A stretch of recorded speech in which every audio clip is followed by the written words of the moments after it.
વલસાડ જિલ્લામાં વધતા સાયબર ગુનાઓ સામે કડક વલણ અપનાવતા જિલ્લા પોલીસે ઓપરેશન મ્યુલ અંતર્ગત મહત્વપૂર્ણ અને વ્યાપક કાર્યવાહી હાથ ધરી છે. રાજ્ય સરકારના ગૃહ વિભાગ તથા ગુજરાત પોલીસના માર્ગદર્શન હેઠળ કરાયેલી આ કાર્યવાહીમાં સાયબર ફ્રોડમાં ઉપયોગમાં લેવાતા 270 શંકાસ્પદ મ્યુલ એકાઉન્ટ શોધી કાઢવામાં આવ્યા છે. આ ખાતાઓ મારફતે 2 કરોડ 60 લાખ જેટલા શંકાસ્પદ નાણાકીય વ્યવહારો થયાનું પ્રાથમિક તપાસમાં સામે આવ્યું છે.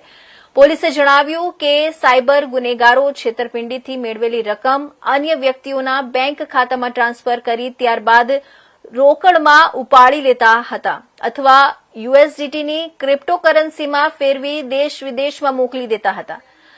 I4C અને સાયબર સેન્ટર ફોર એક્સેલન્સ પાસેથી મળેલી માહિતીના આધારે જિલ્લાની 25 બેંકો સાથે સંકલન કરી તપાસ શરૂ કરાઈ.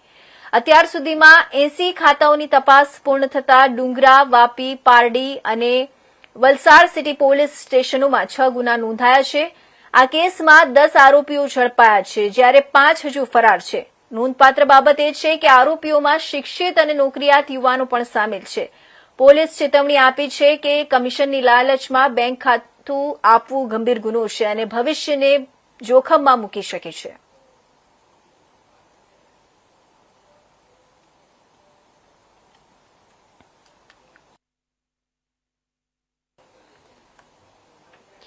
તો વલસાડ શહેરના ધરમપુર